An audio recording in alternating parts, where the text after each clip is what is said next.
वर्ष हा महोत्सव साजरा होत असताना बहुतांशी वर्षे मी हजेरी लावलेली आहे। या वेळेलाही शक्य होईल की नाही माहित नाही, पण तरी शक्य करून आपल्या सर्वांना भेटायला कोकण महोत्सवाचं निमित्त या ठिकाणी करून मी आपल्याला भेटायला आलेलो आहे।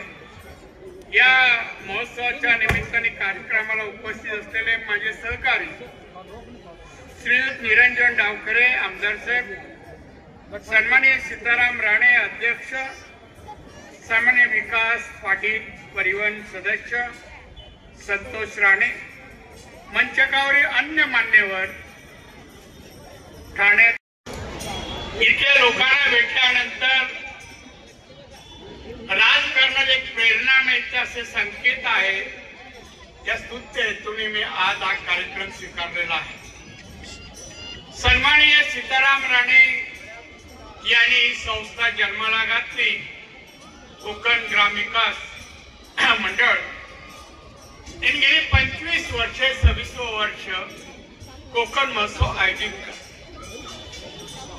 बंधू भगिनींनो आणि मित्र, हा कोकण महोत्सव या मुंबईनंतर पुणे आणि आता महाराष्ट्रात वेगवेगळ्या ठिकाणी साजरा होतोय।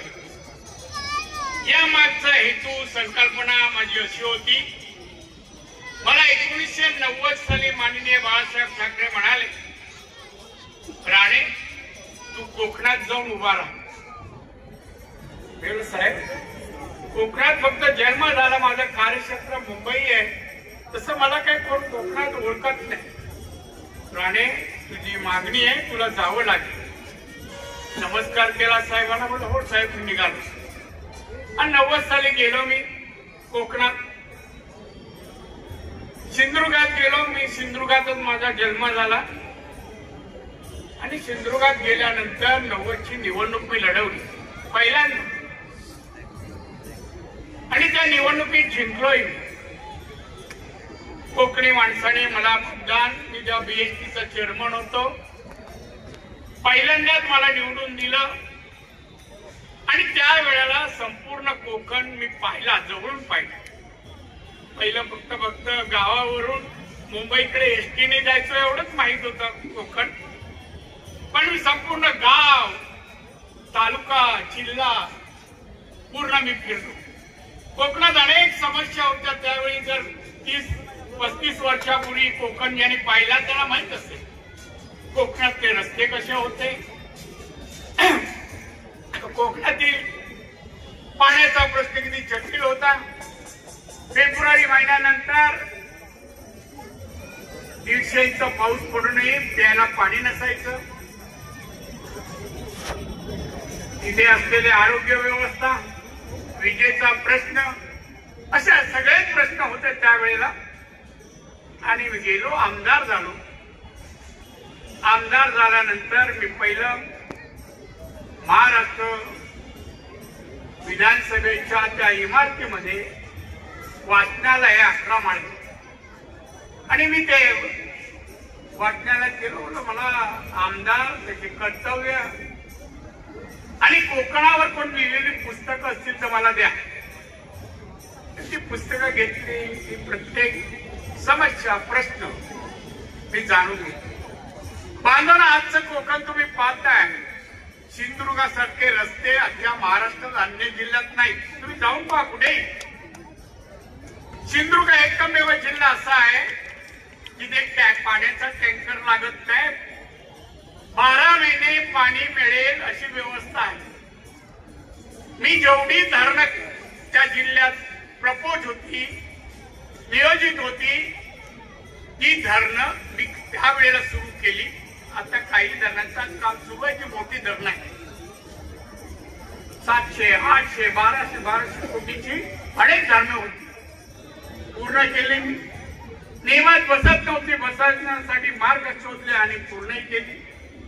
धनगर वाड्यात पण मी लाईट नेली, मागासवर्गीय वस्तीमध्येही रस्ते नेले, काही शिल्लक ठेवलं। शैक्षणिक दर्जा आता तुम्ही पाहता 10वी आणि 12वीचे निकाल, मेरिट मध्ये 8 ते 10 मुलं आमच्या सिंधुदुर्ग जिल्ह्याचीच असतात. शाळेला वर्ग नव्हते, वर्ग असले तर शिक्षक नव्हते, अशी अवस्था परिस्थिती होती. मी एकाच वेळेला मनोहर जोशी साहेब मुख्यमंत्री होते. 441 जागा शिक्षकांच्या एकाच वेळी भरण्यासाठी विनंती केली, ती मान्य केली आणि 441 शिक्षक एकाच वेळी पहिल्यांदा असे मिळाले. वर्ग नव्हते, फंड दिला. आज जिल्ह्यात वर्ग नाही, शिक्षक नाही अशी तक्रार कोणी करू शकत. जिल्ह्यात मेडिकल कॉलेज, मोठं हॉस्पिटल. आज मेडिकल कॉलेजमध्ये 750 स्टुडंट आहेत, विद्यार्थी आहेत. उद्या डॉक्टर होऊन बाहेर होणार. इंजिनिअरिंग कॉलेज सुरू केलं, आज 1800 मुलं आहेत. गेली 20 वर्ष हे कॉलेज काय दरवर्षी 1500, 1600, 1700, 1800 मुलं इंजिनियर बाहेर पडतात.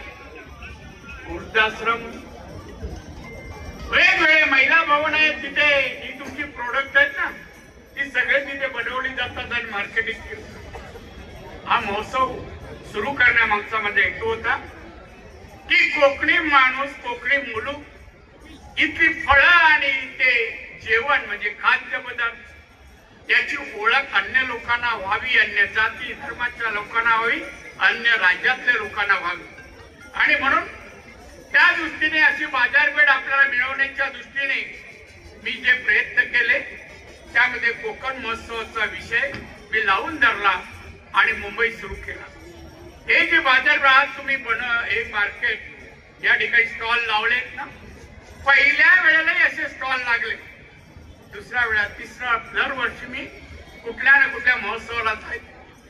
इथल्या स्टॉल धारकांना केव्हाही सांगितलं, आजही सांगतो, आज स्टॉल आहे छोटा असेल, आज विक्री लाखात असेल, 5-10 वर्षांनी तुमची मोठं दुकानं व्हायला पाहिजे, खाद्यपदार्थ हॉटेल व्हायला पाहिजे, तरच आपण हे महोत्सव करतो त्या यशस्वी झालो असं आपण म्हणू शकतो.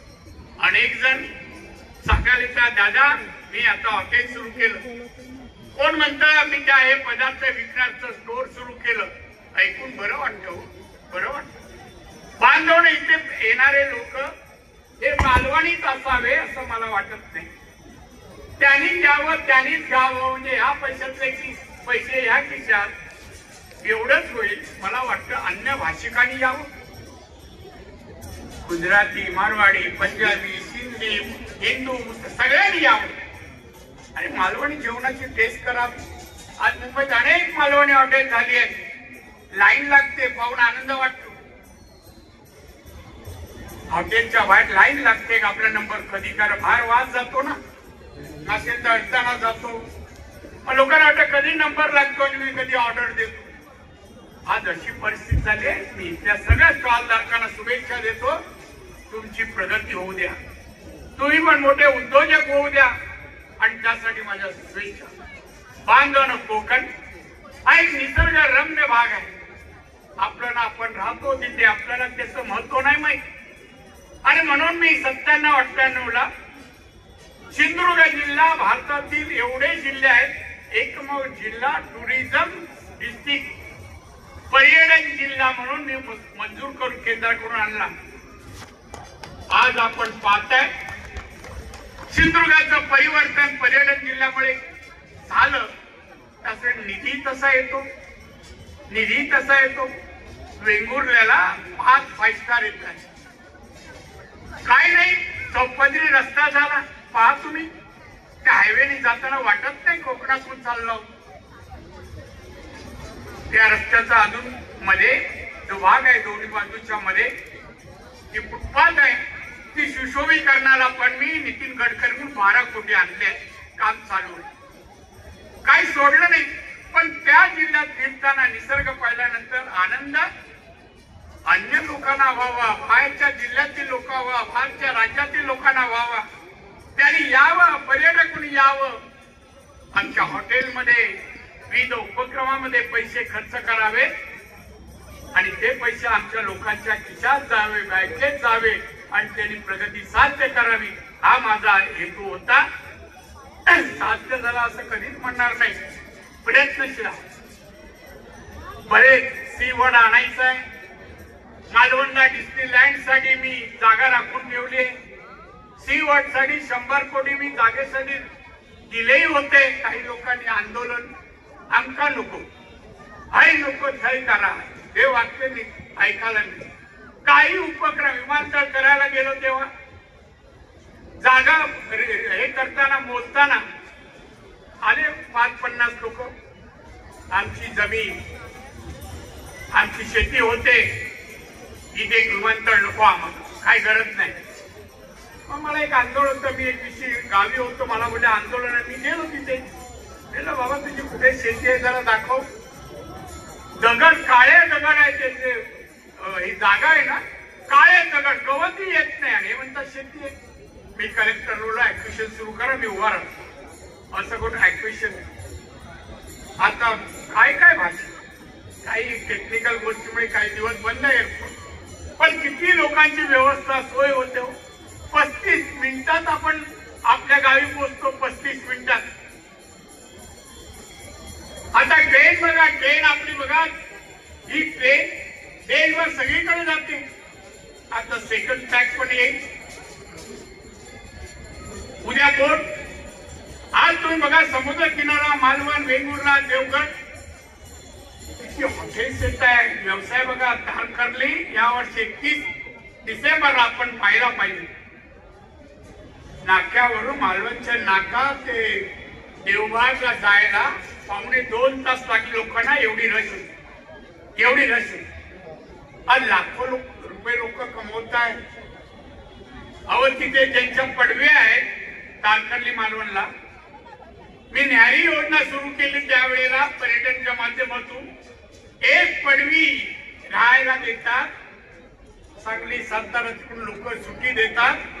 एक पडवीचे 7 ते 8 हजार रुपये भाडं आहे. अवेरायचं 5 नाही तर 6 हजार भाडं अवेरायचं एक रूमच. काही ठिकाणी 10 आहे. पण आमच्या तारकर्लीला गेलं तर 7, 8, 10 हजार रुपये घेतात. फक्त त्या पडवी संडास बाथरूमची व्यवस्था आणि टावेल द्यायचं बाकी काय नाही. बाकी येणारा माणूस सांगतो. हे परिवर्तन झालं अजूनही होईल. मला तसं तारकर्ली हा देवबागचा सगळा भाग तारकर्ली पासून देवबाग अजून बऱ्याच गोष्टी आणायच्या ज्या सिंगापूरला आहेत मलेशियामध्ये आहेत. लोक तिकडे जातात. मग इकडे का नको. आणि आता सरकार आपलं केंद्रात आहे. माननीय मोदी साहेब पंतप्रधान आहे. कोणती गोष्ट सांगितलं नाही म्हणत नाही. हा राणीजी जरूर करेंगे आश्वासन देतात. पाठपुरा करून सांगतात अधिकार असतात हे होण्याचे. असे आमचे पंतप्रधान आहेत. महाराष्ट्र राज्याचे माननीय मुख्यमंत्री देवेंद्र फडणवीस आहेत. कोकणाबद्दल आस्था आहे प्रेम आहे आणि त्यामुळे आपल्या विकासाला वेळ लागणार. बांधवांनो सीताराम राणेचा संकल्प छोटा असेल त्यावेळेला पण हा विचार प्रगतीचा मार्ग आहे. व्यवसायाचा मार्ग आहे. एक उदाहरण म्हणून तुम्हाला सांगेन. दरवर्षी मी बोलतो मुंबई ही महाराष्ट्राची राजधानी आहे. महाराष्ट्र किंवा मुंबई भारताच्या तिजोरीत 33% हिस्सा उचलतं. महाराष्ट्र किंवा मुंबई 33% वन थोडा आहे. पण त्या वन 33% मराठी माणूस किती 1% आर्थिक व्यवस्था 1%. हा राग आहे चिड आहे. मी महाराष्ट्राचा मुख्यमंत्री झालो. गेल्या 35 वर्ष मी जवळजवळ 30 वर्ष मी मंत्री महाराष्ट्रात आहे. मी यावर बोलतो की मराठी माणसांनी व्यवसाय द्यावं. वेगवेगळे व्यवसाय तुम्ही म्हणाल मकरचं कुठे करायचं काय करायचं कोणता अनेक मार्गदर्शनचे एजन्सी आहेत संघटना आहेत. मी पण एक व्यवसायी. मी मला इन्कम टॅक्स मध्ये नोकरीला होतो 13 वर्ष. नोकरी सोडली आणि निवडणुकीला उभा राहील. पण तेव्हापासून मी व्यावसायिक पण होतो. नुसता नोकरी नाही करत होतो. अनेक मुंबईत कोणता व्यवसाय केला नाही असं नाही. मला अपयश आलं नाही. 91 ला मी पहिलं मुंबई चेंबूरला रेस्टॉरंट टाकलं. नंतर फक्त वर्ल्ड फिश हेही रेस्टॉरंट टाकलं. आज माझे अनेक हॉटेल आहेत. इथे गोव्यापर्यंत हॉटेल आहे. यशस्वी होऊ शकतो. मालवणच्या प्रत्येक गोष्टीला आज महत्व आहे, बाजारात किंमत आहे, फक्त लोकांपर्यंत पोचवा. साधं तांदूळ आपल्याकडे होता. मी एअर इंडियाने चाललो होतो दिल्लीला. मला थोडी भूक लागली. मी त्या एअरहोस्टेसला बोलवलं. मला मॅडम मला भूक लागली, काय आहे आपल्याकडे? ते सर वनली वेपर आहे. मी कसल्या वेपर आहे? नाही म्हणे तांदळाचे वेपर. मला हा ना, मी पहिल्यांदा ऐकलं तांदळाची वेपर होते. मग दिलं. अच्छा, कुरकुरीत टेस्टी होती. काय होत नाही सांगा? कोलमीची पण वेपर होते. मशीनच निघाली आहे. कॉईन टाकला तुम्ही का वेफरचं पॅकेट येतं कोलमीच्या. नाचणी करायची लोक बंद झाले होते. का नाचणी विकत जात नव्हती. बाजरीचा तोच प्रश्न. आज सगळ्या धान्यामध्ये नाचणी आघाडीवर आहे. सगळं नाच. मुंबईमध्ये गिरगाव मध्ये एक हॉटेल आहे, म्हणजे आपल्या गिरगाव, ते ऑनलाईन सगळं सप्लाय करतात. परवा माझ्या पीएनी मी बोललो, रे हे नाचणीचं कुठे मिळतं बघ. तो गुगलवर गेला, ऍड्रेस काढला आणि त्याने मागितले वेफर, शेव, सगळे पदार्थ नाचणीचे. आता ते माझे बनवणारे अर्थात मालवणी नाही, तर दुसरेच लोक बनवायला लागले. त्याच्यावर मी जाणार नाही. जाती धर्म आणि उद्योग यावर मी बोलणार नाही. पण त्यांच्या हातात उद्योग आपल्या गेला आपण पाहतो. मी ऑफिसला, नरिमन ऑफिसला आजही बसलो होतो. अनेक युवक येतात, साहेब मला नोकरी पाहिजे. काय शिकलाय? एक म्हणतो बीकॉम, दुसरा म्हणतो बीएससी ऍग्रिकल्चर. मला काय तू व्यवसाय कर, बीएससी ऍग्रिकल्चर तू व्यवसाय नाही करू शकत? नाही साहेब मला नोकरी करायची. बीकॉम वाल्याला विचारलं तुला काय रे? नाही साहेब मला सरकारी नोकरी पाहिजे. मी का रे? त्याच्या आई वडील बरोबर होते. काय यांना व्यवसाय करायला पाठवत नाही कुठला तरी? अनेक मार्गदर्शन करणारे लोक व्यवसायाचे मुंबई. लोकांच्या गरजा ओळखून बाजारात आपण बनवणाऱ्या पदार्थाची मार्केटिंग होईल अशी लोकांची गरज, लोकांची चव याचा अभ्यास करून आपण बनवलं पाहिजे काहीतरी. आणि म्हणून हा उद्योग आहे ना, हा उद्योग जरी फक्त स्टॉल धारकांसाठी नाही आहे, या पाण्यासाठी नाही आहे, हा याच्यातून शिकण्यासाठी, हा प्रबोधन करण्यासाठी नाही आहे, तर काहीतरी शिकावं, आत्मसात करावं आणि कार्यान्वित करावं म्हणून हे असतील 5-25. पण उद्या 25-30 हजार लोकांपर्यंत विचार केला, त्यातले 1000-2000 जरी उद्योजक झाले तरी मी जे सुरू केलं त्यात यशस्वी झालं याचं मला समाधान पाहिजे. मराठी माणूस आर्थिक सबळ झाला, एखादा उद्योजक भेटला तर मी त्याचं अभिनंदन करतो. मला आवडतं. असे अनेक जण आहेत, नाही असे वेगवेगळ्या क्षेत्रात आज काम करतायत, उद्योजक आहेत वेगळ्या क्षेत्रात. पुण्यामध्ये काही विद्यार्थी इंजिनियर झाल्यानंतर त्यांनी एक कंपनी 5 जणांनी म्हणून काढल्या. त्यात 3 मुली आणि 2 मुलं आहेत. त्यांनी टाटाच्या चेसी घेतल्या आणि ठाण्याच्या बाहेर थोडे जागा घेऊन वर्कशॉप टाकला आणि त्या बसची बॉडी बनवायचं काम ती कंपनीची मराठी मुलं, त्या 3 मुली आणि 5 इंजिनियर आहेत, त्यांनी सुरू केलंय. दुसऱ्याने एक असा टेम्पो तयार केलाय. त्या टेम्पो मध्ये पेट्रोल आणि डिझेलचे टँक ठेवतात आणि तुम्ही कॉल केला तर तुम्ही जिथे असाल ना तिथे पेट्रोल या डिझेल भरून पैसे घेऊन जाणार. जसं ऑनलाईन मागवल्यावर आल्यावर माल घेतात पैसे घेऊन, तसं पेट्रोल डिझेल ही त्या पुण्याच्या मुला मुलींनी सुरू केले उपक्रम आहे. आणि मग असे उपक्रम केले तर हा पैसा आपल्याकडे सिंधुदुर्ग जिल्ह्याची बँक आहे ना, आम्ही तिथून तशी राज्यात सबळ दिले, आर्थिक सबळ. आम्ही व्यावसायिकांना कर्ज द्यायचं. मी 1 वर्ष फक्त पोएट्रीसाठी कर्ज द्यायला सांगितलं अध्यक्ष, फक्त पोएट्री, आणि ते पण पिंजरे आणि पहिला लॉट आम्ही देणार म्हणून, म्हणजे बँक देणार आणि मग महिन्याला पैसे घेऊन जाणार, जो पैसे कर्ज दिलाय तेवढं. आज माणगाव खोऱ्यात जा आणि बघा लाखोनी कोंबड्या गोवा आणि अन्य मुंबईवर जात आहेत. व्यवसाय चालतो पण करायला पाहिजे, चिकाटी चित्त पाहिजे, बुद्धीची जोड द्यायला पाहिजे, आयुष्यात यशस्वी हो आपण, प्रयत्न करायला पाहिजे. आणि म्हणून मी या निमित्ताने आलोय, तुमचं दर्शन करावं आणि तुमच्याकडून काहीतरी शिकता येईल ते शिकावं आणि ह्या उद्योजकांना प्रोत्साहन द्यावं. आमच्या सीताराम राणे त्यांच्या सवंगड्यांना शाबासकी द्यावी, प्रेरणा द्यावी. या प्रेरणेतून त्यांनी भविष्यात घडावं आणि म्हणून या स्तुत्य हेतूने मी आलो, मग सर्वांना भेटलो, त्याचा आनंद झाला. सीताराम राणे, मी एवढंच म्हणेन, आप आगे बढ़ो. या मालवणी महोत्सव हा वर्षाची बेगमी नाहीये, त्यातून विधायक, सामाजिक आणि लोकहिताची कामं करा आणि त्याचबरोबर व्यवसाय करून स्वतः सबळ व्हा आणि दुसऱ्यांना सबळ करायला हातभार लावा. हेच आजच्या प्रसंगी मी सांगेन. आणि म्हणून तुम्ही मला अतिशय प्रेमाने स्वागत केलं, मान सन्मान केला आणि आमंत्रित करून मला जो सन्मान दिला त्याबद्दल सीताराम राणे त्यांचे सवंगडी सहकारी यांचा मी ऋणी आहे, आभारी आहे. इथे मोठ्या संख्येने तुम्ही सर्व उपस्थित आहात. खरे म्हणजे या कार्यक्रमाला, महोत्सव तुमच्या सगळ्यांमुळे या ठिकाणी शोभा वाढली आणि अतिशय वातावरण निर्मिती झाली. प्रेक्षकांना सर्वांना मी माझ्या कुलदैवत रामेश्वराकडे प्रार्थना करेन, आपल्या सर्वांना माझ्या रामेश्वराने उदंड आयुष्य आणि उत्तम आरोग्य देव, त्यांच्या मनोकामना पूर्ण करोत असं बोलतो. इथेच थांबतो. जय हिंद, जय महाराष्ट्र.